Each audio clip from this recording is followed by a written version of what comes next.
Vous restez avec nous, Michel-Édouard Leclerc, justement pour faire face à cette hausse des prix. Il faut pouvoir gérer son budget. Eh bien, nous, on a trouvé là aussi une solution grâce à vous. Anna Gojurowska, bonjour. Bonjour. Bienvenue dans La France Bouge. Vous êtes la fondatrice de La Petite Budgéteuse.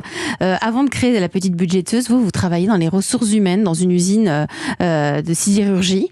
Vous avez décidé de monter La Petite Budgéteuse après un mauvais passage. Vous avez eu des problèmes financiers, je le disais tout à l'heure. Vous aviez 17 698 € de dette en 2019. Donc, vous avez décidé de créer des outils pour mieux gérer votre budget. Parce que vous aviez, il faut le dire, 6 crédits conso en même temps. C'était en 2019, ça. C'est ça. Alors, et vous vous êtes dit, je vais créer des outils. Vous avez créé un compte Instagram qui s'appelle Anna, la petite budgéteuse, avec des petits conseils, des posts tous les jours de ce qu'il faut faire, ce qu'il ne faut pas faire. Votre communauté s'est agrandie. Oui. Et là, c'est un business. Oui, tout à fait. Mais racontez-nous. Donc oui, à la base, ce compte Instagram, c'était un peu comme mon journal intime. Donc je l'ai fait pour moi. Tous les outils que je créais, c'était pour moi, pour pouvoir m'aider dans ma reprise financière en main. Il fallait que je trouve des solutions parce que avec moi, je fais une... En plus, vous gagnez bien votre vie à l'époque. Je gagnais bien. Vous étiez à plus de 2 500 € par mois, je crois, net de salaire. Mais c'est là que mes problèmes financiers, ils ont commencé, en fait. J'ai fait une reconversion professionnelle. J'ai accédé à un poste beaucoup mieux rémunéré. Et en fait, je suis devenue encore plus négligente sur mon argent qu'avant. Donc, vous avez dépensé, vous avez dépensé sans compter. 6 crédits conso. 6 crédits conso. Et donc, là, vous avez monté ce compte Instagram qui était devenu votre journal intime, avec une communauté qui ne cessait de grandir. Vous y racontiez quoi sur ce compte, par exemple, un ou deux exemples? Alors, les exemples, je suis très transparente en fait sur les réseaux sociaux. Je montre vraiment tous les chiffres de mon budget, ce qui est assez rare quand même en France. C'est hyper tabou. Donc, encore. Voilà, je montrais combien je gagne. J'avais un bon salaire, donc j'avais un peu la trouille au départ parce que je me disais un peu plus.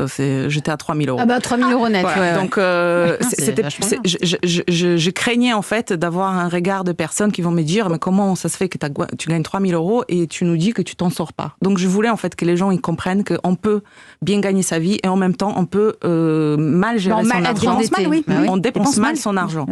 Et donc j'étais surprise en fait que j'ai pas eu des commentaires ou des messages négatifs. Pas fait insulter. Non, je me suis jamais fait insulter. Au contraire, beaucoup de personnes s'est retrouvées dans mon parcours et donc oui, petit à petit, je commençais à partager les outils. D'abord, ils sont toujours partagés gratuitement. Alors, c'est quoi vos outils qu'on comprenne bien? Mes outils, donc c'est très simple. Moi, je prends les retours à des basiques. Donc, un cahier, un stylo, la plupart du temps, c'est suffisant. On peut aller sur des applications pour des jeunes, peut-être c'est mieux, mais quelqu'un qui ne connaît rien à Excel et il veut pas toucher à son téléphone, donc, il peut très bien. Cahier, stylo, et on fait son budget avec une méthode budget zéro. Donc, en fait, on prévoit ses dépenses à l'avance. On dépense, en fait, d'abord son argent sur papier en disant, voilà, ça c'est... Les charges fixes d'abord. Voilà, la charge fixe, les crédits, et ensuite les dépenses variables, et bien sûr l'épargne, parce que j'attache énormément de l'importance à l'épargne pour préparer des petits projets et sortir des crédits, parce que c'est ça un peu l'idée de ne pas financer des choses avec des crédits 3 fois, 10 fois sans frais, mais de faire des petites épargnes tout le mois pour pouvoir s'offrir le voyage ou les produits ou des choses qu'on souhaite avoir. Et ça s'est transformé en start-up. Start-up, on va peut-être un peu loin. C'est une petite entreprise. Donc oui, c'est votre métier principal. Aujourd'hui, c'est mon métier principal. Vous vous rendez compte du chemin parcouru? Mais j'ai encore du mal. mais c'est incroyable votre histoire. Avec juste du bon sens finalement. Mais c'est pas livré à tout le monde à la naissance, le bon sens. Non, mais c'est vrai que j'ai l'impression de vraiment servir à quelque chose. Donc, c'est une mission. C'est devenu une mission pour moi.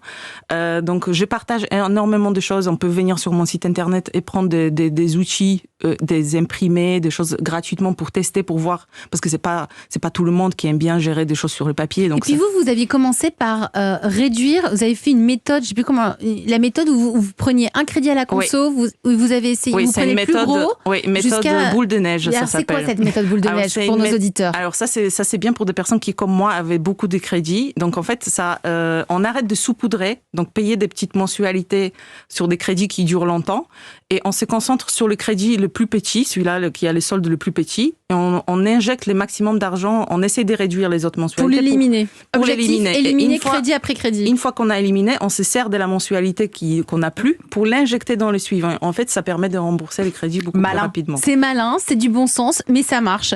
Votre regard là-dessus, Michel-Édouard Leclerc? J'ai trouvé ça très malin parce que beaucoup de gens sont concernés à 5 € près, vers le 15 du mois.